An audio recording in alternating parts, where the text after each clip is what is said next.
Hello, everyone. Welcome in to Win Dummies production. It's the players' meeting. I'm your host, Lucas Deal, here with the one-time world champ, Chris Smith, and the step pup master, Mr. Ronnie Unruh.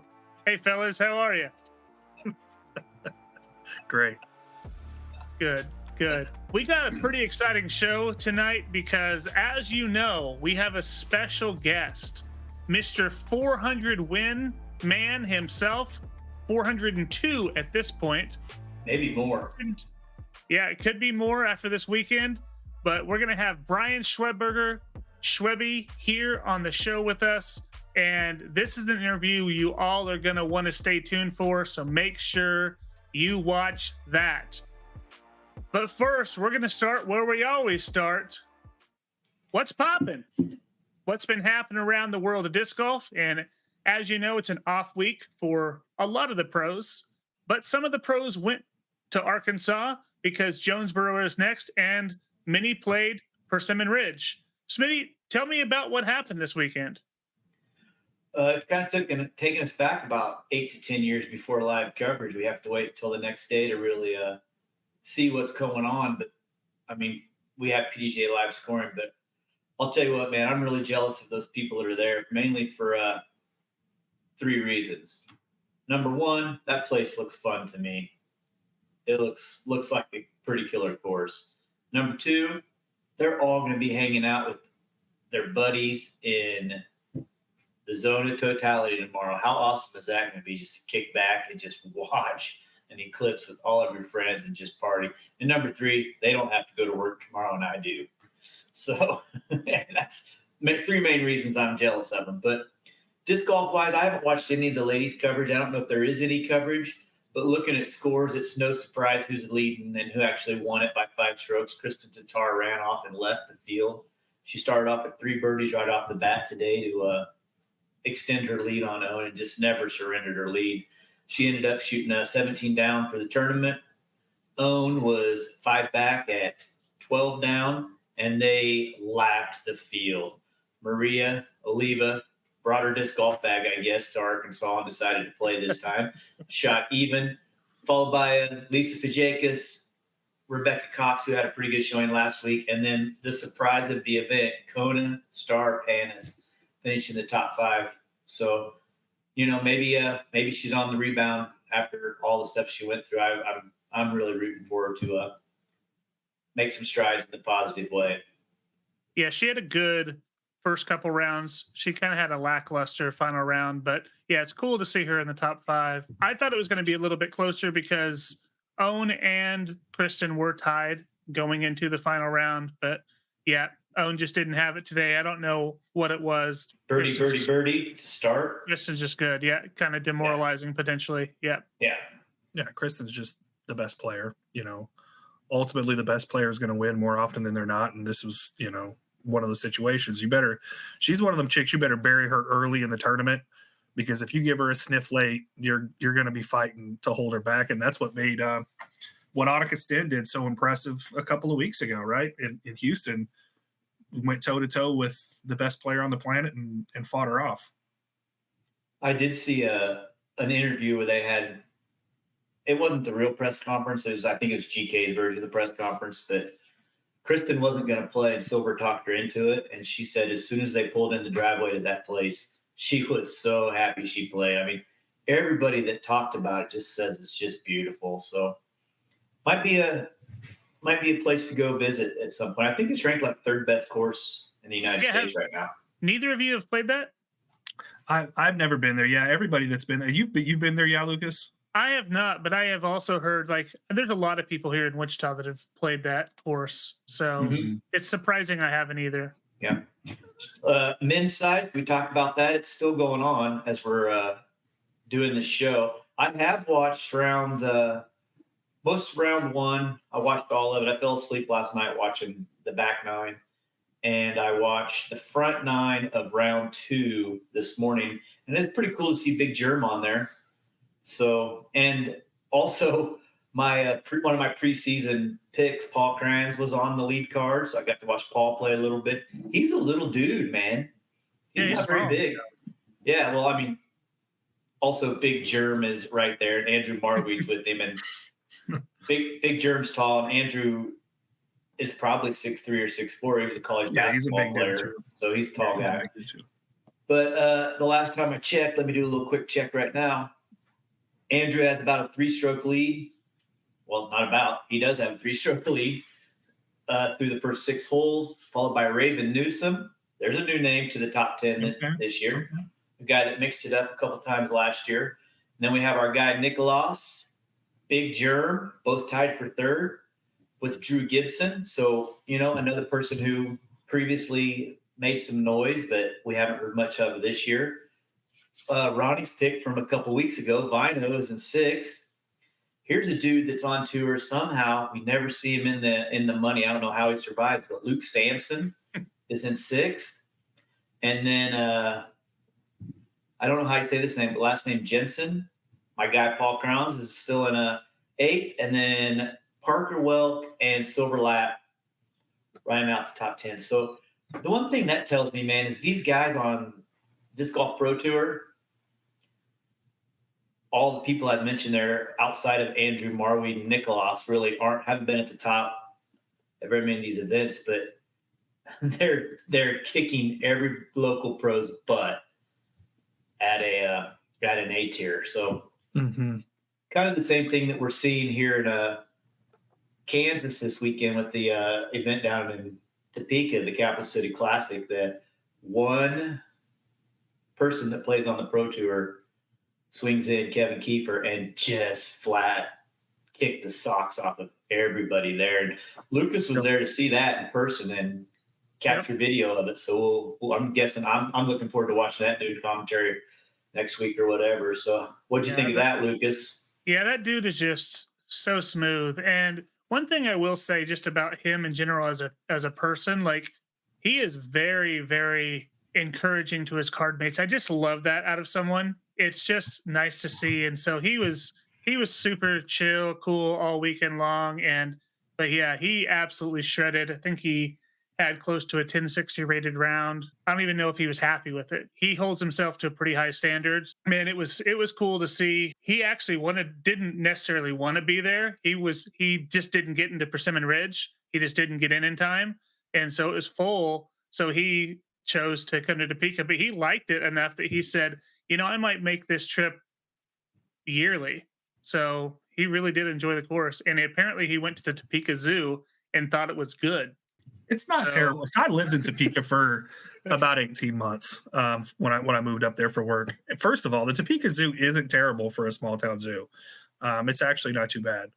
But I saw the second round. He shot like 1060, a 12 under par at Crestview. And I'm not sure how Crestview was laid out, but 12 under par at Crestview, if it's laid out anything other than the easiest layout, is that's getting it around pretty good, man. That's pretty much the only place I played when I was up there other than Lake Shawnee, and Lake Shawnee was really just kind of go mess around. But that's a pretty good round at Crestview. Well, that's a really good round at Crestview, especially in 30-mile-an-hour winds. Which, that's insane, dude. Yeah, because he was like, we don't have winds like this in Florida. So he made several comments on the wind, but he putted extremely well in that wind. The only thing I didn't like about that layout at Crestview West was they played hole 10 out instead of in by the creek. I love that hole, but for pace of play, I think they just chose to play it out. It'll slow you down even in a league round up there, because I mean, if you hit the first one or the second one, I mean, you can be in those trees. And even on a short hole, it's only 300 feet, but you can be around there banging around trees for a long time. So I can understand them removing that one for tournament play. Well, and the fact that the next day when they go to Crestview East, they're going to play that same hole or type of golf for the majority of the course. That whole thing is super short, super gnarly. If it was the same thing we watched with Evan. What's his Evan? Yeah. Yep. So it will be fun to watch Big Shunga to see if he had any putts on those holes. That's like the most classic tweener course in the world. Well, there's a few. I will say that there is a shot that he had that the first round at Big Shunga that is so disgusting. I mean, literally a par four parked, and it was the most pure shot ever. I don't know. Have you either of you played that newly laid out Big Shunga, the redesign? I've always steered clear from there, man. Not my kind of golf, if I'm being honest. Yeah, I mean it is a long course, right? But that particular hole is very wooded, and you have to have like this perfect kind of flexy backhand that kind of hyzers back at the end, and there's like a lot of elevation change, and it was just, I mean, he only threw a getaway, and it was money, money.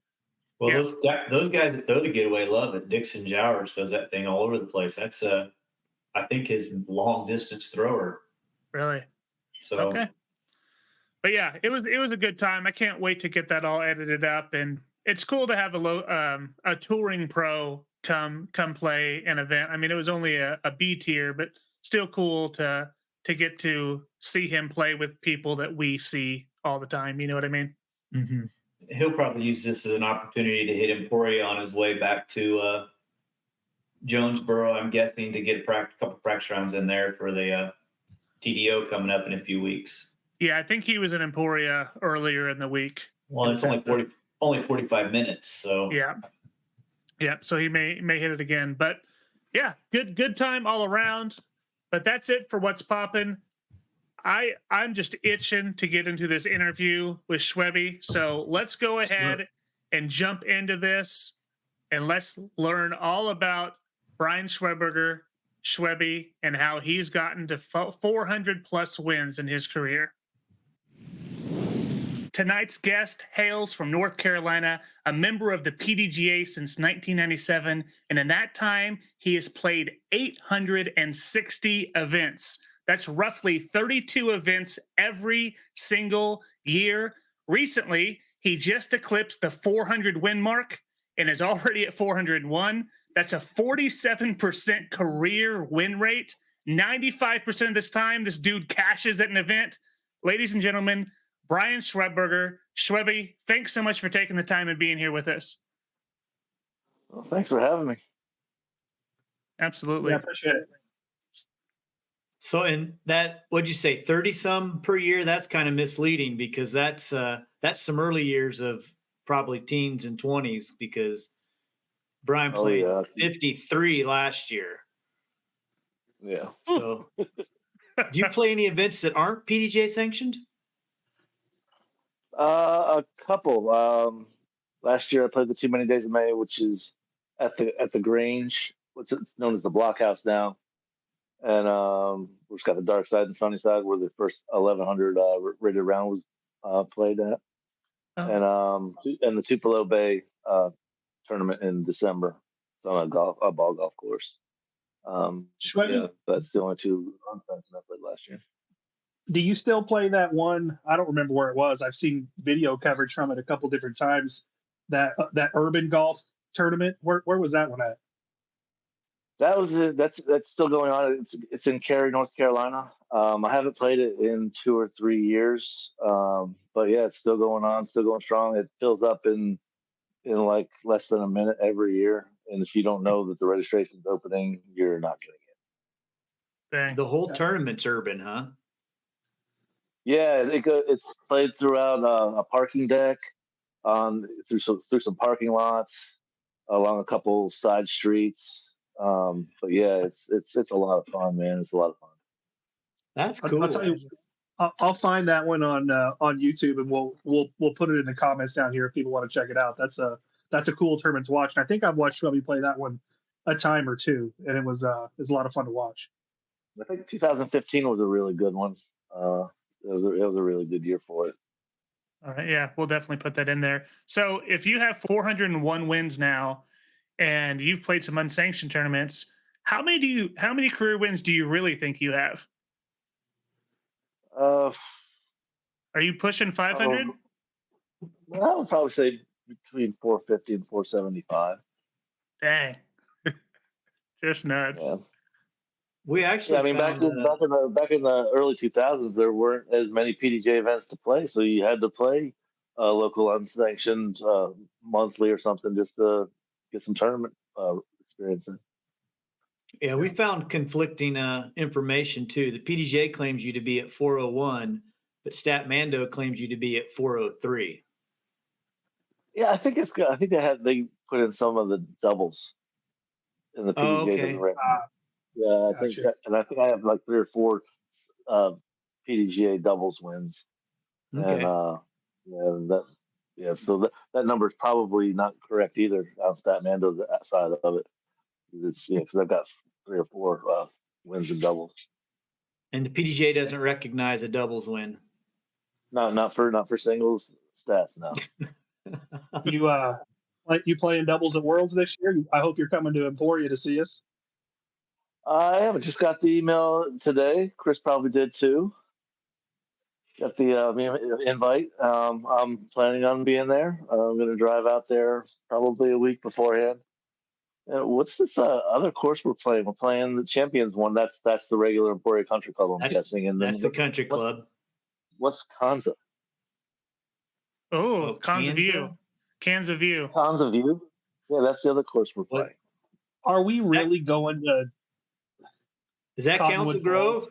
No, it's Council Grove. Yeah. Oh, I'm out. I'm not even going to Worlds. Oh, it's Smitty's favorite. Schwebby, you're not clued into the inside joke behind this. Smitty played a tournament there a couple of years ago, and I was watching his live score as he was playing, and I've never seen so much yellow on a scorecard in my life. I mean, we're talking sixes and snowmen and all sorts of stuff. It looked like somebody took a yellow crayon and colored in a scorecard. It's the most funny thing you ever seen in your life. And as I'm just playing my butt off trying to survive, and this damn kid who's like 14 years old is just throwing putters all over this park, never once going OB. I mean, we're talking landing in thin little mower strips. And I'm hitting, I'm pissed, dude. And I get to this hole, and I'm arm's length away. And I mean, I'm not like slamming the disc in there, but I tossed it down in there, and it hit the bottom of the basket, hopped right back out, and I caught the disc. It jumped out. Oh, no. Caught it. Oh, no. It was at that point I said, I'm never going back there. Well, you have to. You're defending. Yeah. You've got to go back now. Well, I can't believe they're going to put us there. With Jones, that's irritating. Very tight fairways there. OB everywhere. We need to get Smitty on that. Make some reach out to Eric and the gang up there and get us our course moved. Because they had the map of all the courses in the Emporia area, and Kanza, it wasn't even in the map area. So I guess it's out of town. It's 45 miles, probably. Yeah. Towards Kansas City or Wichita? Neither. Wichita. Neither. And then north. Yeah. Yeah. It's not fun. Well, that's going to make my commute even longer from Kansas City every day. Oh, you're coming all the way. City? Are you staying? Oh yeah, I'm going to stay. Either Pete or one of our other friends that's real good friends with my wife. So yeah, it's either way. I mean, it's only 90 minutes to Emporia from Kansas City. It's not that bad. We're only playing one round a day, so I'll be making the same commute from Wichita. It's 90 minutes from my door to Emporia. So, but apparently I won't be going to Emporia every day. Yeah, you're going to Council Grove at least once. You might get lucky though, Ronnie. That might just be 50s that are going to. I can't imagine that we're not both going to be as 40s. 55 are playing that. 40s are at Champions Grove and probably Jones or Peter Pan. No. I think we're just swapping. 40s and 50s and 55 are just swapping. That's what we did last year. I mean, that's what we did last year in Arizona. Was we were all in the A pool. We just traded golf courses. That's unfortunate. You're gonna have to pull some strings, Chris. I have no power. I have none. Well, I'm gonna have to research that and see. But yeah, I'm a man of my word, though. Okay, I might have to break it this year. You're gonna have to break it. You're gonna have to break it.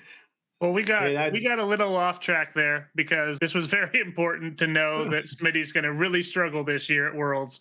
So, so, Ronnie, do you want to start us off with 3 off the tee here with Schwebby? Yep. Schwebby, we're gonna ask you the same 3 questions we ask all our guests. Okay. Okay. Question number 1: do you remember the first disc you ever had, and do you still have it?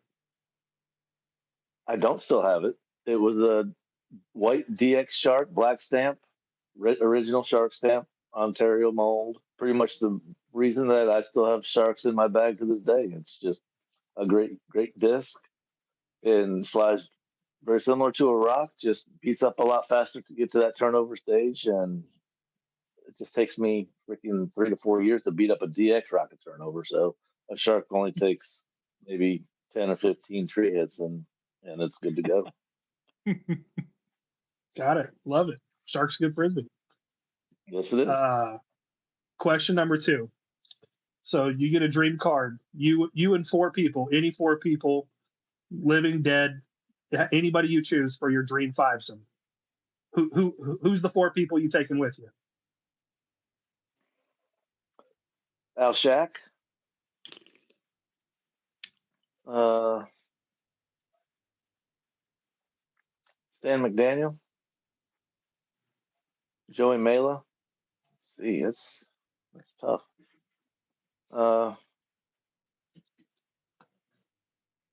Tiger Woods. Hey, Oh, I love That's a that. good poll. And probably my dad. My dad didn't Yeah. play much, but he'd been gone 7 years a couple days ago, and yeah, it'd be awesome to have him on the card. Dang right. Love it. Love it. That's our first Tiger Woods. It is. It's unbelievable that it's our Surprising. first Tiger Woods. Yeah. But I heard back when he was going to Stanford that he had played a round or 2. I could he see would've it. been- yeah, he would have been terrible. I would have loved to see him suck at something. I'm pretty sure that dude don't know how to do anything terribly, other than maybe Drive. married. Dang. Okay. Now, really off topic. So, question 3. Obviously, you're like the 2 of us. We've been playing disc golf forever. You've been playing at a considerably higher level than some of the rest of us. What's your favorite disc golf memory over the last quarter of a century? Winning the Bob West Sportsmanship Award, definitely. That's by far it outweighs winning the Tim Selinsky. But yeah, just knowing the fact that my peers voted me to win a pretty prestigious award in my opinion, it meant a whole lot to me. Still does. Yeah, that's Yeah, great. That's one of the most prestigious awards in our sport. So I mean, that's pretty fantastic. Yeah, Especially voted upon. Yeah, I won it in 2002, and I'd only been playing 5 years at that point, so I must have been doing something right. wow. Nice guy. Yeah. Wow. Then they really got to know you, right? Then you started beating up on him a lot more, and you didn't get to win it anymore. Doesn't seem fair. Well, let's All right, hear a Schwebby. little bit about those early days on the tour. Way back when you first ventured out on the road, and compare that maybe to what's going on today. Ooh, it's so much different. Back then, they said they structured the tour for the touring players, and yet we still had to go back and forth to California 3 different times per year. Now the tour it has a nice flow to it. I mean, even better this year with them starting in Florida and then going to Texas. But the tour back when I was out there, a lot more together, I think, because we all did something in a group after every event. Usually that Monday, it was Monday Fun Day, and we all went out and did something. But yeah, and, cost of living was cheaper back then, but it's cost of gas when we first went out was like the worst time to actually try and go out It's definitely different now because the money is absolutely ridiculous now comparatively. I mean, Yeah. my best year out on tour back then was, I think I got between 18 and 19,000. And shoot, I made over 20,000 this past year playing 40s and 50s. Right. That shows you how much that's just playing regional. I went out west twice, but still the money now is just ridiculous comparatively. Yeah, that's And crazy because you are traveling on your own, right? So you're basically funding yourself. Like sponsors aren't paying your way like they do some of these players now. Is that right? Innova covers well, as of last year, Innova was covering all my B tier and higher entry fees, a majority of my events. And I get the bonuses are good when you're winning B tiers and higher. And A tiers, if you finish top 3, you're getting bonuses. Worlds, you finish top 10, you're getting bonuses. I mean, it was a pretty good year for me last year. I mean, I think I cleared over 30,000 just playing regionally. Yeah, that's awesome. Say, how much was that like that? Like Early. back when you were touring full time as a MPO player, you were footing the bill for the most part, yeah. I mean, they still covered entry fees, but yeah, we had a gas card for a little while, not long, but I mean, just for the first few months that we were out, just to help us out and get us going. But yeah, it was pretty much just how we did in tournaments, and we survived on that. Yeah. So you're putting for dinner. much more than Oh, they yeah. are now. Yeah. Like it's crazy that these dudes are flying in and flying out and calling that 5-star on hotels. tour. Like, did you RV it for a while with a bunch of guys? Yeah, me, Billy Crump, and Brian McCree, and Brian's dog Yukon. We got in my RV that I got in it was a 1994 Toyota Dolphin, Toyota chassis with it was only like a 19-footer. But yeah, we did. We all traveled in that for 3 years together. That'd be tough, man. Oh, it That'd be wasn't tough. tough. No, you It was got like pretty. The thing about being on tour back then is wherever we were at, we found a local. We plugged up at their house and we hung out with great people wherever we were at. Didn't have to worry about going to campsites or anything. Just found a cool local. Say, hey, we're in town, and they hooked us up. It was awesome. yeah. Yep. Imagine. I bet. Yeah, you probably got a lot of great memories from those days traveling around. I'm guessing. So, how in the heck do you play 53 events and practice and do whatever else Schwebby has to do during the week? How do you do that all last year? Like, are you getting ready to What's leave this? tomorrow or Friday to go to a tournament? I'm actually playing in the 41st annual Dogwood Crosstown Classic this coming up weekend. But what's this practice you are talking about? Oh, you know, yeah. We talking about practice. My practice is the day before the event. I'll play around on the course that we're playing. Wow. I played 0 casual rounds all last year. Just a practice rounds for tournaments at the courses that I was playing, and that's it. Smitty can't relate to us, Schwebby. This dude plays more disc golf than anybody you've ever met, and most of it's by himself, throwing 84 shots on every. That's why he's so good. That's mainly because I don't like a lot of people.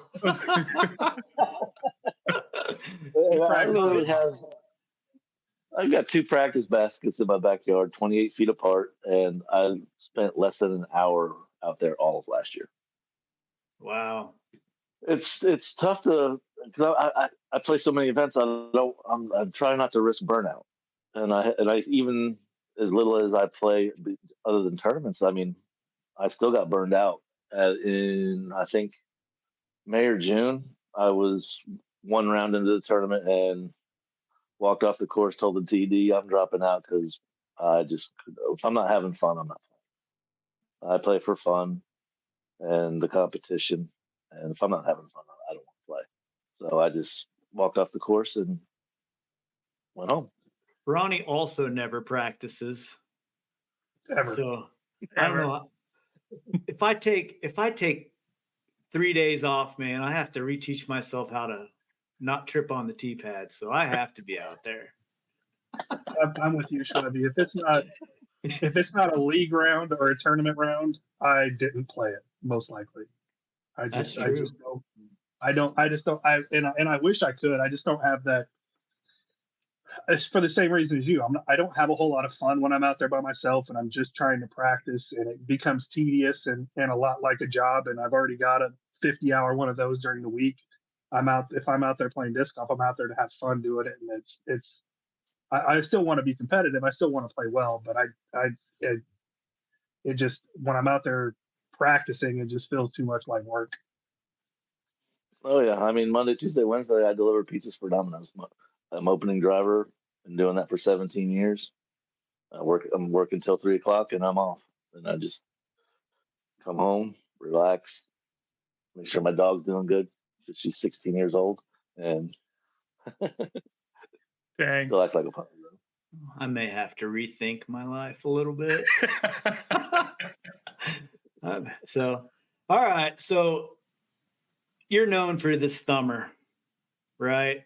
I mean, when people talk about thumber, you're the name that generally comes up pretty quick in the conversation. And playing with you in Arizona, your thumber is different than most thumbers that I see around here. Here in Kansas, people are using the thumber to go up and over things and avoid things. And that's not I mean, I'm sure you do that when the shot's there, but you also attack tunnel shots with the thumber. And you try to land that thing on the lid and get another 50, 60 feet, it seems like. And you do land it on the lid. Most of them I see just spike straight down, and then they don't know which way it's going. How in the heck did you, first of all, discover that was such a deadly shot for you? And then just how have you not thrown your dang shoulder or elbow out doing that for all these years? Well, I mean, I stretch religiously.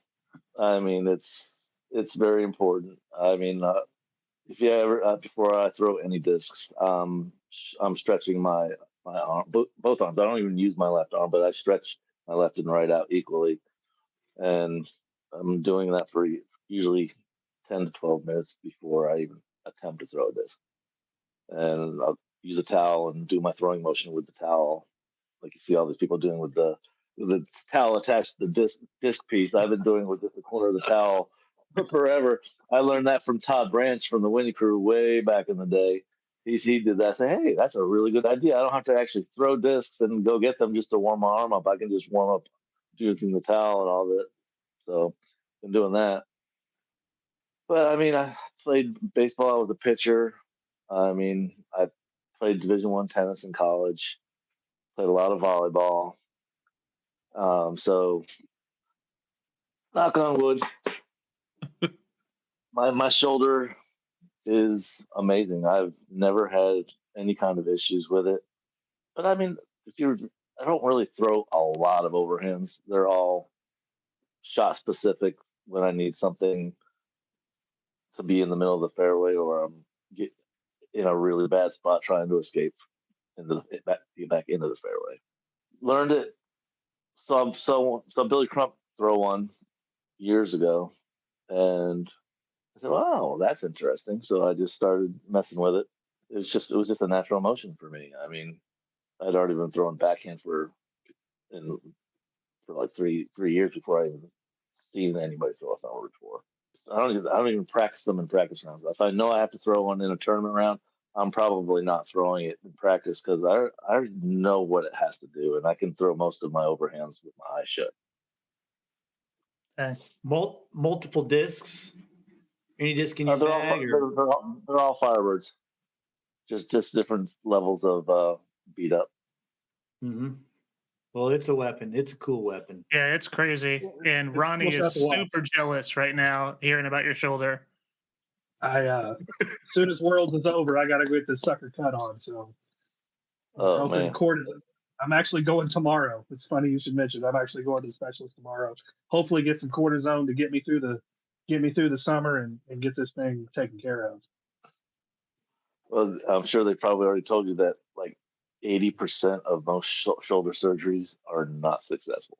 So don't Oh get yeah, your hopes up. yeah, I know. It's I've had a they bunch did the of same thing with my uh, knee. I had my knee cut on a couple years ago, and it's already getting back to where it's not great again. So yeah, I guess it's just old age protected disc golf. Just gonna have to learn to learn to deal with the problems. Ronnie, the real question is, do you stretch religiously? I stretch about as often as I practice. So Okay, so that might be that might be the play there, is maybe start stretching. right, well, right here, right here, but let's go. is disc golf a job? I'm telling you, not full time, but I definitely should be stretching more. That's something that I'm just poor at. I stretch out enough to where I feel like I'm good, and then I probably hurt myself more often than I don't. Oh yeah, well, I mean, it's just disc golf's my job, and I have to take care of my body as much as possible. So Yeah. I got my ice bath on my back porch, Hey, Okay. yes. There you go. and I got a when I turned 50, I asked my wife for ice tub for my birthday, and got that, and bought a ice maker that puts out 100 pounds of ice a day. It really helps. I Yeah. swear by it. Ricky How Ricky often? Wysocki is not Ricky Wysocki is not BSing about it. It really does help. Do you do it How after long a do you long go for? weekend? Yeah. I do 13 minutes. What do you You're get not down supposed to to? go over 15 minutes. Right now, mine's at 44 degrees. I listen Most to people, Rogan a most lot. people are just, yeah, oh yeah, Rogan. When I saw him doing it, it's like okay, because he's in really good shape. He's big into martial arts, and he knows what's really works. And I was like, okay, if he's doing it, I'm gonna give it a go. And there you go. Love it. All right. It's on my Christmas list now. Good luck I'm with gonna that. try it. So yeah, you guys can come over, use it. I had to work my way up to 13 minutes. I was literally only in it for 45 seconds the first time I did it I was because gonna say, I couldn't get my breathing under control. It's just like a panic attack almost. And I was yeah. like, whew, it was cold. About 3 or 4 more times, and I got up to like 2 minutes. And about a week and a half, 2 weeks, and I was up over 10 minutes. But don't go over 15 minutes. That over 15 minutes can be bad. I'm not a fan of the cold, boy. I can do heat. I can do sauna, but I don't know that I could do the ice bath. It would I'll tell definitely you be what. For work. the 2 hours after I'm out of the tub, it's like they did studies and they said it's like literally taking a couple bumps of cocaine is what you feel like. You are wired, you are amped, and you are ready to go. Oh my God! It's like let's go do something now. Do you do this in the morning before a tournament? Is that how you get ready? Is that your pre round routine? Not before. Not I won't do it before the day of tournaments. It's usually 3 to 5 days during the week. I will do them. Gotcha. That's awesome. That's Need cool. something to get me wired in the morning, so I was just thinking maybe I should do it as a morning routine. And I don't do caffeine, so it's like I haven't done caffeine in over 10 years, and it's way more amped up than any caffeine ever did.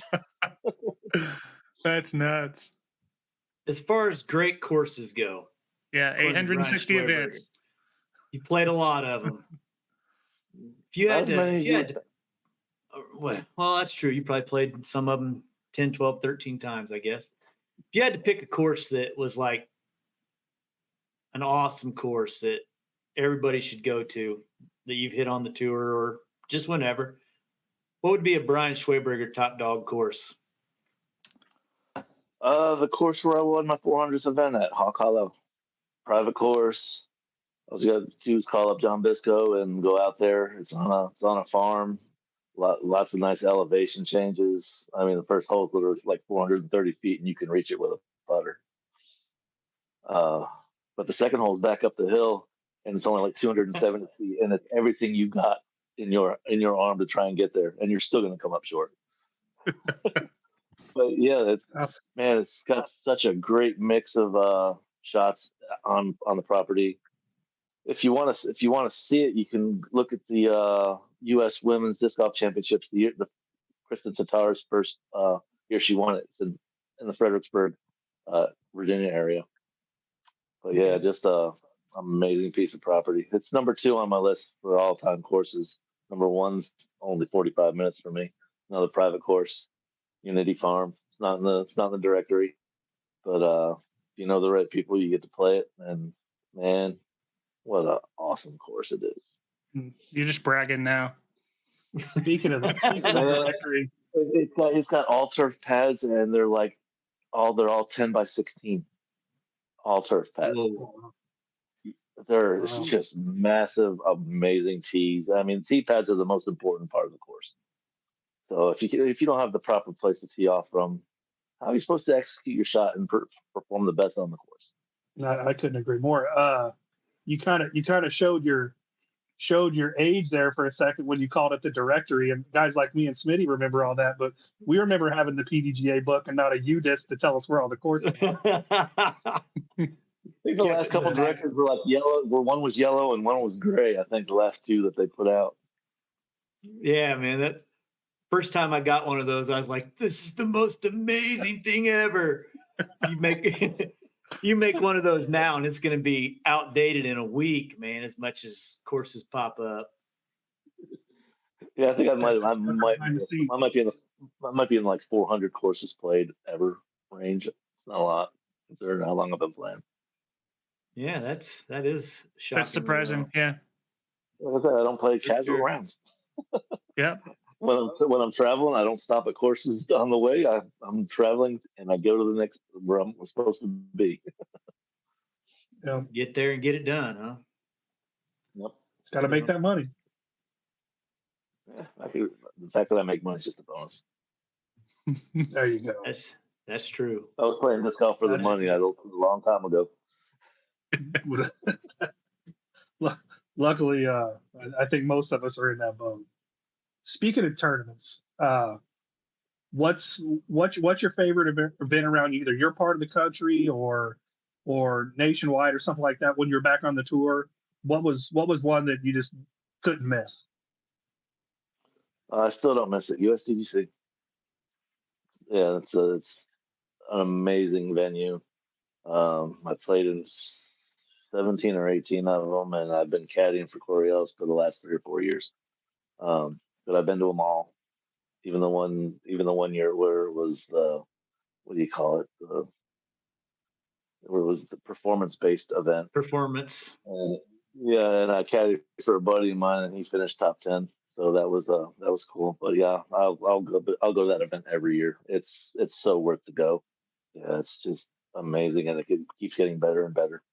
That I've told these guys before. That was the first disc golf tournament I ever played where I showed up and I felt like I was a true professional athlete the entire time I was on the property. So yeah, it's so awesome. I'd like to go back. I think I went in 2002 or 2003, so it's been a long time. But yeah, I'd like to see what it's so like. much more now. Yeah, I'm sure. Yeah. So they always tweak it and they always change it. But I always thought hole 13 was one of the hardest, scariest holes I'd ever seen in my life, right? Isn't that the 888? 888. Yeah, that's been tweaked so many times now. Yeah, but man, what an awesome. There's just so many just iconic holes there that you see them and you love them. Old hole, well, whatever the lake hole is that 4 now? Hole 5. Hole 5. It's still hole 5. That best hole in all of it. Oh man, it is so awesome. Yep. So good. 18's turned into a monster. Yes. It's the hardest hole on the course. It's it's insane how the big numbers that are taken on that hole. I was going to ask, what's the Corey Ellis connection? So, because he's a northern guy, right? West Virginia. Like West Virginia. Oh, is he West Virginia? Okay, I thought he was like a Michigan guy. Okay, so he's not too far from you then. No, but he the guy Chris Brown, the guy I stay with for USDGC, he lives like 7-8 minutes from the course, and he's from West Virginia originally, and he knew Corey before he moved down south, and well, he knew his father and his family. But yeah, so Corey stays at Chris's as well. Hit it off, and we've just been good friends, and offered to caddy for him a few years ago, and just trying to get that title. Yeah, he is something special to watch. His putt's amazing, and then the way that he can throw as far as he does with no run up, essentially. You know, he's basically 1-2, and he's just pumping that disc. So he's a fun player to watch for sure. Oh, yeah, I'll be caddying for him at Pro Worlds this year. Oh dang! Yeah, Lynchburg's those courses are only like 3.5 hours from me, so I'll be driving up there and staying up there for that week. That'd be awesome. Really, it'd be a little more awesome than Kansas View. I'll tell you that much. I can't believe they're putting this out there. You have ruined my night. Man, I was just starting to look it up too. I was just starting to look it up on UDisc just to see what it was about, and just got I come on. So, well, if you can believe it, you can expect probably 30-mile-an-hour winds right off of a lake to narrow fairways and not awesome baskets. Other than that, it's going to be a really good time. So, what kind of baskets? Those are veterans, aren't they? Veterans. Yeah. Yeah, I'm just not. We had veterans at one of our local A-tier courses, and man, I don't have a lot of cut-throughs. I have less than 5 cut-throughs a year in all the tournament rounds I play. And veterans, I usually get 2 per tournament. It's something about them. They're just like a little too loose or something. I don't know what it is. They just don't like. I think the chains are lighter than a lot of chains, I feel like, and they're not very receptive to any putt with a hyzer angle on the putt as it's coming in. They do fine on flat putts, but any kind of angle, you do see a few cut throughs for sure. I mean, they're all good. They're all way better than what we played on, 25 years ago. But on the same way, I don't have a problem with them. My home course has them, and I don't complain about it too much. It's just that low right putt won't stick for me on that one, and that's the putt that I'm trying to. I mean, that's the putt I grew up, trying to make. We always tried to make them, but right over the tray, and it just won't catch that putt. It drives me crazy. I will say, Ronnie, just to put this out there, I think you do complain about them quite a bit.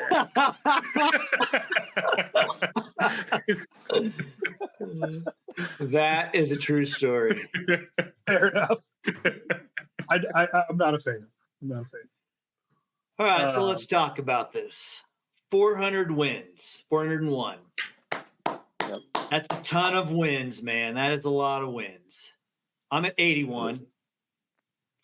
So, one of my favorite things the PDJ put out while we were at Worlds was that picture of you, Ron, myself, and Mosier, and it said something like 350 wins or 400 some wins amongst the 4 of these, and you had like all of them.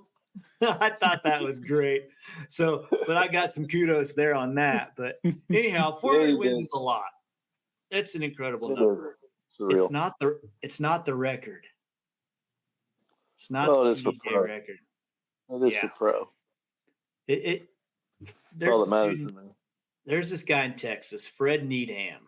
That dude had 90 uncontested wins last year. Last year. Schwebby played 53 tournaments. This dude had 90 uncontested wins, and he had some where he beat 1 or 2 or and maybe sometimes he beats some people. He's not a terrible disc golfer, but Yeah. that's just crazy to me. That's nuts. Are any of your wins uncontested, Schwebby? No. Two. They were Two? flex starts. They were flex starts. Where I played one of the first cards because I had to do something later in the day, so I got out there. And when people see the score that I shoot, they end up playing in a different division. So there you go. Ah, Yeah.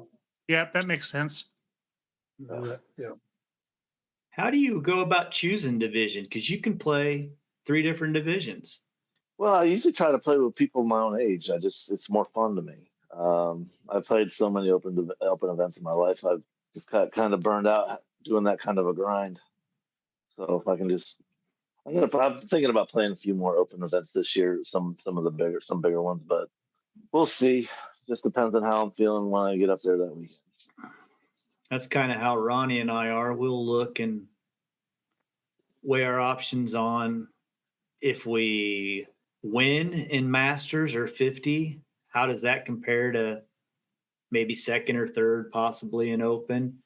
We'll look at that. And then I always look at who's playing. If there's people playing in 40 that I want to play with, that's where I'm going. Or 50, that's where I'm going to go. Yeah. Yeah. That's the big deciding factor. I mean, I don't have, unlike you guys, I've only got 2 divisions to choose from and not 3 because I'm not quite as old as you guys. But yeah, it's who's playing, right? I don't have to do it. It's not my job. So yeah, profitability is going to play a little bit into it. But if I can play with people that seem more fun or I'm going to have a good time, that's where I'm gonna go compete because I like beating up on whoever I'm playing. So it does that all comes with it. But I'd rather beat up him than beat up on the 20-year-olds. That's true. That's true. Do you think part of it, guys? You guys are just getting older now. You're grumpy. The older you get, the grumpier you get. And now these 20-year-olds, they're just not fun. Hey man, I'm not gonna lie. I am grumpy. I go to school every day and deal with middle school kids. Somehow I do track and I deal with other middle school kids. By the end of the day, I am grumpy and want to be left alone. And that's why I go to the course by myself. Blow off some steam. Just get away from people. And how fun does it get watching a 15-year-old throw at 550 feet anyway? I mean, at some point that becomes not very much fun. It's amazing, dude. But every one of them, 5 bills, like it's nothing.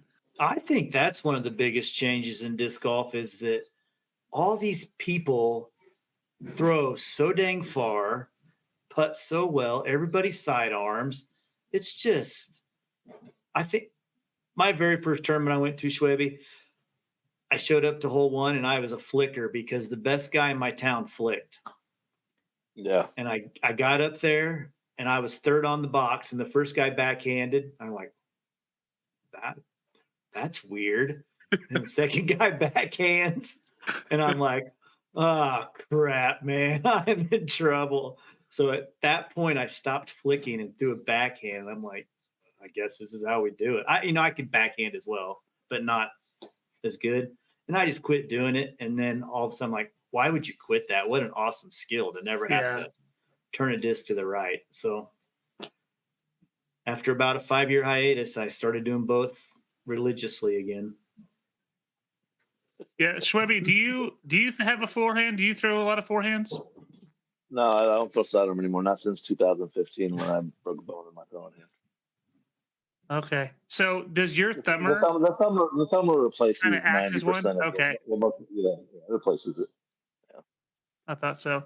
So you've played in so many tournaments. Do you have like a love-hate relationship with anyone? Like, hey, like Ronnie and Smitty, they battle all the time in tournaments. Do you have someone that you kind of have that relationship with in your neck of the woods that you're always like, oh, if this guy's playing, I'm going to play with him and I'm going to beat him? Not a love-hate relationship. I mean, there's nobody that there's well, there's a couple players in disc golf that I don't like, but I mean, they're not in my area of the country. But no, I mean, there's people that I play a lot, and I mean, usually my biggest competition is Ricky Snap. He's from Virginia area. He's then you got Ken Tyberski. He just turned 50 this year, so he'll be at Worlds, I'm sure. He's a 1,000 rated golfer. And Barry's coming back now. He's starting to play good again. His hand is getting better. But he's usually this coming weekend at the Crosstown, he's playing in 50s. I'm playing in 40s because his game's getting back, but it's not completely back. So I think that's why he's probably playing 50s. Plus, he can get a bonus in 50s in the B tier too. So Ronnie and I, we don't. If I finish 40th and he finishes 39th, that's a little bit of a win for him. So and I'll hear about it, and vice versa. I mean, I make that statement, and people always ask me, and that's one of the things I say. I know if I beat Smitty, and and it's close to a 50-50 for us. But if I beat him, then I know I probably played well, right? So, I saw that hand come flying in. I did too. I was like, oh.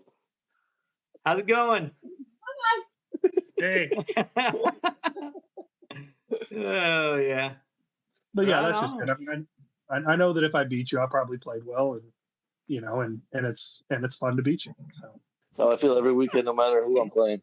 If I'm beating you, I'm playing well usually. So Yeah. Yep. I mean, my rating keeps climbing up there. I'm at like 10, 12 now, so I must be doing something right. Yeah, let's talk about your rating. Ronnie, you had some stats on his rating that I thought was pretty impressive. Yeah, I mean, I looked at a little bit of Schwebby stats. So there's a stretch from like 2007 ish, late 2006 to early 2014, where Schwebby was a mid 1020s player when there wasn't a whole lot of 1020s and 1030s players, right? I mean, he was among the handful of best players in the world. So, I mean, we we're getting a little bit older, and now it's not competing on the tour with the pro tour guys as much anymore. But it's not like you didn't see your time where you were among the best players on the planet. Oh yeah, I mean, I think up to like maybe 4 or 5 years ago, I think I had the most rated rounds 10, 20 or higher. Oh, that's a fun stat. Yeah, I mean, shoot, I dropped below 1,000 for one update when I was going through my broken hand and my thumb was not recuperating very well. I think I dropped to 999 for one update, and then I was back up above 1,000. And Wow. and that's the only time I've been below 1,000 since I don't know, like 2001. That's crazy, dude. That's just consistency. I love to hear it. Have you ever thought about That's my after word is consistency. yeah Consistency is definitely my motto. after 860 events, 27 years of playing? Have you ever thought about getting a life and like doing something else? I don't know why you would, man. I've always wanted to be a competitive athlete, so I mean, when I shoot, after college and not playing tennis anymore, I found something else to do. Yeah, that's I awesome. think- You play tennis. I just think Tennis is still my favorite sport. Disc golf is just one of the greatest things ever, man. The people are Yep. amazing. People from all walks of life, and as soon as you walk out to hole one, and you're like, "Oh, hey, oh yeah, how you going?" And you just make these relationships with people that the next time you see them, you'll be like, "Hey, what's up?" And you'll just be like, good friends generally, unless you see them all the time, and then like this guy in the red can get under your skin once in a while. So, well, boys, you got anything else for Schwebby? I was going to ask it, Ronnie. Do you have anything? I think we've hit pretty much all the stuff that I had. Well, Schwebby, All what do you got to promote? Anything? Man, nothing right now. I mean, I ain't gonna lie. I just got off of a Zoom conference call with this a buddy of mine. He introduced me to one of his friends who it's called Oasis. It's OACES, Oasis, and Okay. it's like a 200, almost a 230-acre piece of property that he's going to dedicate to disc golf. It's Whoa. in Shoot. and it's on a retired ball golf course, but it hasn't been used in years, so it's completely overgrown. It's already got a clubhouse. It's got a couple other big buildings, and look for something really big in the Williamsburg, Newport News, Virginia area in the next couple of years. Okay. I've already because they want to have an instructional like teaching area out there, so I've already chatted with Yuli a little text earlier today, but he was I think he was practicing for the tournament this weekend. So I Texas haven't really State's. talked to him yet, but I'm gonna try and get him on board. I've already talked to Inva, and then was gonna be emailing him tomorrow and getting on board there. But it could be something big. I want to possibly get Jeff Spring in on it too, see if he can get on the ground floor, because they definitely want to have run some big events out there, and they got room to probably put 3 or 4 good courses and Whoa. little pick and putt for kids. That's sweet. Yeah, Are you it's doing some course designing yourself, Schwebby? Are you doing any of that? I've done some. I've probably had my hand in like between 7 and 10 courses. One of them completely was me, from start to finish. All I had to do was design it and tell them where to put stuff, and it was in less than 3 months. But yeah, that was easy because they had $25,000 to put towards the course. Yeah, I made like 3 or 4 grand off of that. That was nice. Dang. That was like 8, 9 years ago. But Sweet. yeah, just don't really have a lot of time to do all that extracurricular stuff when I'm Yeah. trying to do stuff for historical disc golf purposes. Right. Well, you're definitely succeeding there. No doubt. Are you on any socials, Schwebby? Anyone can watch you on Instagram, TikTok, YouTube. Where can they find you? Yeah, on Instagram, it's at the Schwebby. Okay. We'll put that in our description of the video so people can follow you. Oh yeah, that's where I put most of my stuff. Anything I do on there gets connected to Facebook, so I hardly ever go on Facebook. But yeah, it's connected. All right. Smitty, where's that world trophy at? It's right behind his head. There it is. There it is. I got my second place trophy over there on the table. They sent it to me in the mail. I didn't even know I was getting it. I was like, oh, Wow. That's a pleasant surprise. Yeah, Doug brought that right out to me. I've known Doug Bierkes for a lot of years. That was yeah, you were there. So yeah, that was awesome. So yeah. Schwebby says, "Yeah, I was 15 feet away. I got to see it. Yeah, it was awesome." Yeah, I was going to ask a question about that, but I didn't. So. Oh, you can ask anything. I got busted on a video giving that trophy to Ronnie, and I said, "Hey, dude, don't break this. This is my best effing trophy." And somebody got it on video. Yeah, Luke did. Luke Potts. Oh, my wife already broke mine. She gorilla glued it back together though. It looks like for him. Crack that sucker right in half. Well, I'm getting ready to move in a couple of months, and you know how that goes. Every time you move, something gets broken, something gets misplaced, something. One weird box happens. of bubble wrap around it. Yeah. Just the trophy. Just it. Yeah, we'll see. Can't wait to see you in a Champions Landing in the other place. I wish we shall not speak. Absolutely, man. It's gonna be fun. All right, dude. Yeah, man.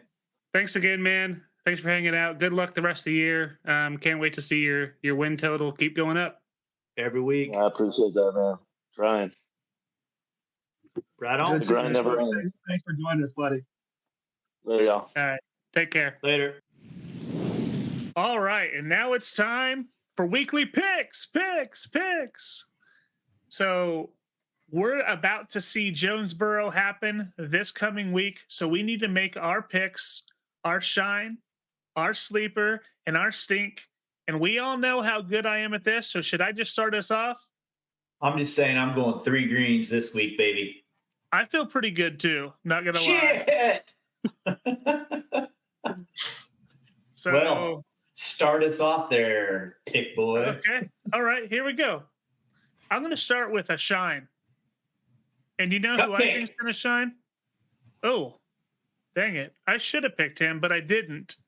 But I went with who Schwebby is going to be caddying for sooner than later, and that's Corey Ellis. I think this course is a good one for Corey Ellis, and I think he's going to shine this week. Oh, Well, I have the same shine. I So- also picked Corey Ellis. how are you feeling now about that pick? I wish I could change. you still could. You haven't officially made yours. Card laid's a card played. I wish I hadn't played it. I'll be honest with you now. Corey's probably gonna throw the first tee shot out of bounds, and there's not OB anywhere close to it. So, but I also took Corey Ellis. Yeah, I think he's going to do well. And even if I am putting a curse on him, I still think he's going to beat the curse. Smitty, who'd you go with? Hang on. I want to check on Corey real quick. What's he averaging finish wise this year? You know what? I'm not sure. He hasn't had a killer year, but No, he It's hasn't. not been super. I have him. Well, I had him pulled up till just a second ago. I'll just tell you my pick while I look here. I went with the Cupcake. Did you really? I wanted to get a green, man. The dude is averaging 105th place. He's been in the No, but news. Shine doesn't. If you don't finish in the top 15, Shine don't matter.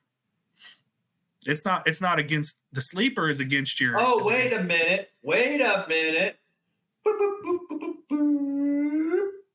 We're doing So shine? that's. I'm gonna guess you're not Whoa. going to get a green. I'm not picking Cupcake. He's not my shine. I misspoke. He's my sleeper. Truly, That's- I'll send you my document. My First shine, of all, that's okay. Seriously, you want me to share the link? I believe you. Yeah, I believe you. But yeah, we're definitely Yeah. doing shine. Oh, my bad. Well, I get next go though, so I can do my Cupcake thing. Yeah, please. Thank you. My shine. I had 2 dudes I was picking between. I was either going to cherry pick it, but I'm going to go away from that. I was going to take Anthony Barella. I think he'll win. I think we probably all 3 think he'll probably be in the mix. I mean, But I'm going to go. I'm going to go with the German. I'll take Simon this week. He's another dude we haven't heard much about. Yeah. Averaging in 34th place. He got 23rd here last year. I'll take the German. I like that. Yeah, he hasn't. Man, he really has had a slow start to the season. I hope he Yeah, plays so- well. I'm a big Simon fan. Corey's averaging 22nd place. Okay. That's better than I would have guessed. Me too. He's sneaky. That's good. Yeah, Well, but that's still- we're not when we take a Shine though, we're not worried about their average start though, right? Because we're looking for a guy to win the golf tournament. okay, so the shine is just whoever outperforms whoever. Yeah. I think so. I mean, All right, but fair enough. I was surprised to see it was 22nd for Corey because he's really only had one really good finish. But he's never really totally down the list. His bad weeks aren't terrible, right? So I guess it's not a big surprise. Obviously, I mean, you and I picked him, Lucas. So not sure I like that anymore. But Sharing a pick with Lucas. Poor guy. Just wait until we share one. Although I did not pick Cupcake. You better not jump on him now either.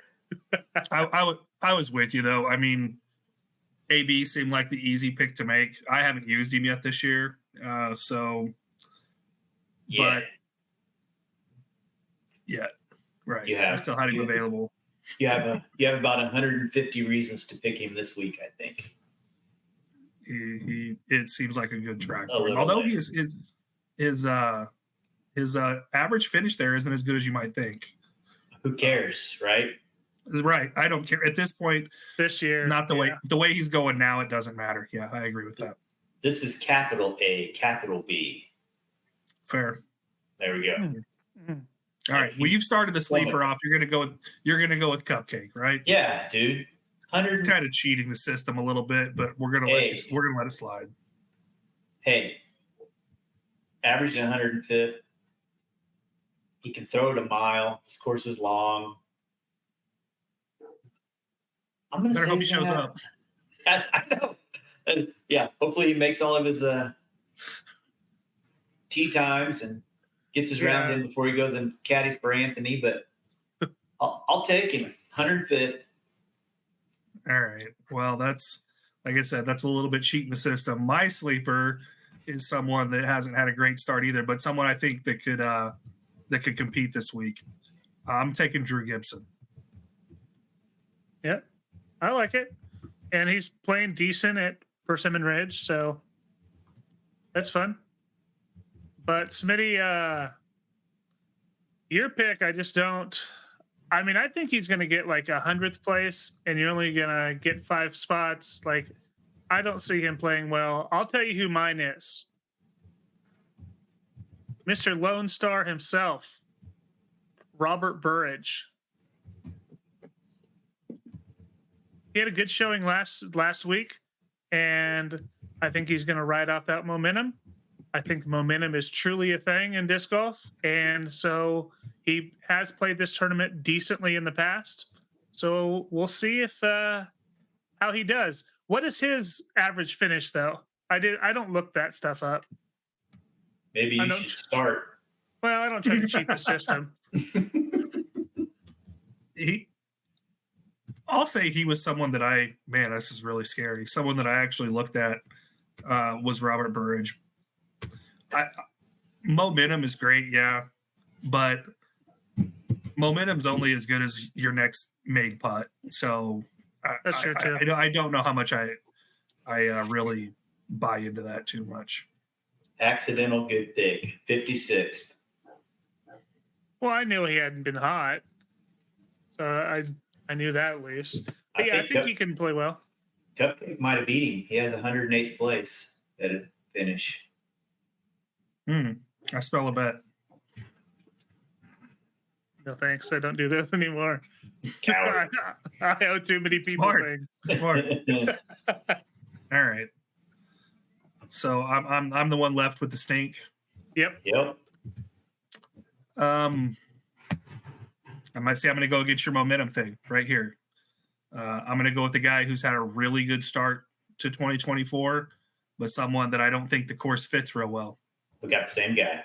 Mason Ford. Oh, no, we don't. Okay. I have a hard time picking against Mason Ford right now. I mean, he's just so clean.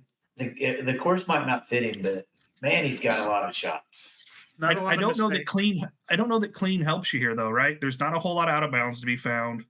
It's a whole lot of throw it really far and then try to throw it really close. I don't know. I've got a feeling that this isn't going to be. He's out of Texas now. We know how well he plays in Texas. I just got a feeling that maybe he takes a little step back and maybe he's in the 20s or something like that. But I mean, his average finish is got to be really high. He's played really hot so far to start the year. Yeah. That's kind of where I was at last week when I went against Joey Buckets. I was just playing the odds that this guy's been on. He's got to be off at some point. Yep. So yeah, I think that's a reasonable pick. Yeah, and so you talked about someone kind of leaving their home state and maybe not playing as well. I'm going to talk about someone that's going to be in their home state and still isn't going to play well because they haven't been playing well, and that's Kevin Jones. I think this is going to be one of his worst finishes at this tournament. I don't know if that's a great pick, Lucas. He's probably not a very high average finish. I don't know that I love it just because, I mean, just 2 years ago, AJ was in the mix to win the golf tournament. Yep. and he knows this course as well as anybody does. He tends to play well there. I almost picked KJ as A sleeper? as my sleep because I thought this could be if he's gonna have a week, why not this week? Yeah, I think he's gonna really stink because I think he's been playing bad, and I honestly think that he's gonna want it too much, and it's just not gonna happen for him, and he's gonna get frustrated because he's at home. Okay. I'd like to see him do good. Oh, I of like course, when he's yeah. in the mix. Yeah, I hate that he's been struggling this year. I think is he more into DJing at this point? I don't know. Well, I think he plays at a lot of these pro tour events, like a concert series afterwards. Yeah. So I don't know, man. Whatever works. I'll bet Prodigy wishes he would care a little bit more about disc golf and a little bit less about Mr. DJ. My stink. I hate to pick him, but I had to do it. Finally, it's time to stank it up. Paul Ulibarri. I like that one. Great. So Yeah. So he and Mason are very similar players, right? They're not short by any means. All the guys on tour throw it a mile, but comparatively to the rest of the field, they're not the longest players on tour. They rely on not making mistakes and putting their tails off every week. And this is just to me not a putter's golf course. This is a thrower's track. I kind of like that Yuli pick for you. Thank you. Yeah, I don't think you're going green, 3 greens, but I don't hate your picks. Which one am I going to miss? I hate the cupcake pick just because of what you're Cupcake. doing. DNF cupcake. Boys, It's a double red if he doesn't finish. I'm just saying. Yeah, yes. he'll finish. 7 red. I'm saying he has a 25-point improvement. Top 80. Okay. I mean, I love that great. that's 25 points. If we're going for top 80s, I guess Hey, I'm going for green. All right. Well, if you're the one that gets to set the color, so I guess we can't keep you from doing it. You guys don't Boys. snake on my cupcake pick next week now. Well, if this works out for you, I might try to do something stupid like that in the future. So, Well, here's the deal. Here's what I find ironic, right? I was chastised for taking Carter Aarons. That's why I did it. A guy who's been in like the mid 70s, and now Yeah. this guy wants to take a guy who's He's dead last. it's not. Well- He's just a professional caddy that gets to start every week. I will say, I think it's because of the trend that you started, Ronnie. So that's why it wasn't such a big blow anymore. Because after you chose Carter Aarons, you left everything for us to take. We're like, Floodgates. okay, floodgates have opened. Fair enough. And of course, I kind of made the same thing when I did a shine with Gannon. So, I mean, I think we've all been guilty at this point of making a pick that, I think we can do that, though. I mean, when I'm taking my shine, who do I think that I'm looking for a top 10 guy or a guy that can win? And sometimes it don't work out, but I mean, we only get to use a shine guy one time. So as long as you use it strategic like you did, I mean, who's to say that? I mean, if he won the golf tournament that week, didn't he? no. Oh, well, he could have just said He yeah. was close. Nobody was going back to check.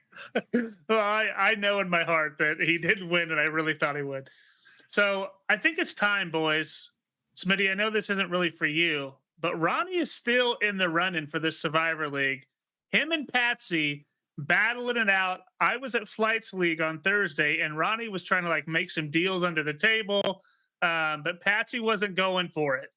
She's like, "No, are you scared of me, Ronnie?" Ronnie's like, "Absolutely." And my response was 100%. Nobody wants me to win. It's me against the whole world when I'm up against Patsy. So I would 100% scared. Well, let's see who both Ronnie and Patsy chose. Ronnie, since you were here, I'll let you talk about your pick real quick. Well, I mean, I didn't take the obvious choice with Anthony Barella. Something is steering me away. He's almost one of them guys you feel like might have one bad week, and I don't want to be caught during that week. I'm going to take a guy who's had a couple of really good finishes in a row down there. I'm going to take Chris Dickerson. Ooh. Yeah, I thought this is my pick from the very first week at chess.com that got me out of this thing. And now Ronnie is going to ride him into Jonesboro. And that's going to be scary. Ronnie Patsy. took a chance here. If Patsy wants to take us out to pizza, Lucas, I say we let her. Who do you think Patsy chose? Anthony Barella. Ronnie? He's the winner. Probably AB. Let's see. She absolutely did. So it's going to be weird for you, Ronnie, to be rooting against AB this week just so you can win this Survivor League. I won't be doing that. I'm happy to see him go one more week. Well, All right. you don't have to root against AB. You just have to root for Chris Dickerson to finish in the top. So I guess that's true. Yeah, that's what I'm saying. If this thing goes one more week because we both got through, I'll be happy. I'll be happy on both fronts. you'll be happy to take Anthony next week. I'll be happy to take Anthony next week. Yeah, you got him in your pocket. You got him in your pocket. So that's going to be scary. It's going to be fun. I'm excited for this one because that Dickerson pick, he does play this course well, but that is gutsy. I don't know. I think if you look at it, you might change your mind. The only time he's finished outside the top 15 was at chess.com. This year? Yeah. And he's got a 15th place last year, and he finished in the 6th place the year before at Jonesboro. But his record this year is probably better than you think, just because we haven't seen him on a lot of the coverage. But 28th at chess.com, 6th at Waco, 9th at Open in Austin, and he took the week off in Houston. So Dickerson, while he might not be on the feature coverage or something like that, has been playing well. Yeah. All right. Good That's pick, better. man. Yeah, that's better than I thought then. So, and again, you still have AB if you get through. So, yeah. And he doesn't have the stink of you picking him to, That's true. to weigh his world down. Yeah. Sorry about that. Your first tournament of the year, Dickerson. Really, I just know all these pros watch the show, and really I'm trying to motivate them. So when I pick them for a stink, I'm like, hey, I need you to come on. And then when I pick you to play bad, it's like, hey, show me that you can break this curse, because I'm good at cursing people. True. Mm-hmm. All right, boys. I think that's it. We're not going to have a 19th hole this week because there is really no coverage. But I think this episode was full of and jam-packed because of that Schwebby interview. Good stuff there. Really enjoyed talking with him. Anything else from you boys? Ready to watch them play it against Sports Jonesboro Open. So I'm going to have a heck of a busy week next weekend. So Ronnie and I are both traveling down to one of our favorite non-sanctioned events of all time in Harrington for the Dis Unlimited Open. And there's a local tournament Sunday that I'm kicking around playing, but kind of depends on weather dependent for me. Yeah, I always look forward to Jonesboro. It's usually not the type of golf that I like, but for some reason I like that course. I think it's because of all the elevation changes and some of the shots around corners that they play and that kind of stuff. So I tend to really like Jonesboro, so I'm pretty excited for that. Other than playing some disc golf next weekend, I'm going to try to get as much of it in as I can. Yeah, I think before we leave, Ronnie, I need you to tell me, how many times have you won this tournament you're about to go to? I've won it the last 2 times I've played it. Yeah. So back to back. Yeah. And I'll be having a baby shower on Saturday and my wife's birthday on Sunday. So I've got a jam-packed weekend as well. So Yeah. shout out. That sounds fun. Well, Sounds like we'll be wedging disc golf into our lives over the Yeah. next week. Then Ronnie, you want to drop out of the tournament and go to the baby shower? I've already provided. I would love to. I've already provided my gift to the lovely Deal family. yeah, So I knew I wasn't going to be able to attend, so I took care of that in advance. yeah. I have zero desire to come to a wedding shower, Lucas. Sorry, but I'll Okay, give you a well, present. Well, yeah, that's no problem. Ronnie, just if you want to kind of match Ronnie, he did get me multiple presents, so kind of up to you on what you want to do there. Whoa, whoa. Ronnie's wife got me multiple presents. Ronnie has no idea what he got. I saw 2 onesies that Megan said were adorable, and I agreed. But the only I can't take credit. The only effect Ronnie had was his credit card. Megan, my lovely wife, took care of all of that. Well, I do appreciate it. Your card and Megan's taste. All right, fellas. Well, have a good weekend. Enjoy your tournaments and good luck, guys. And everyone, we'll catch you on the next one. Take care. Bye now. See ya.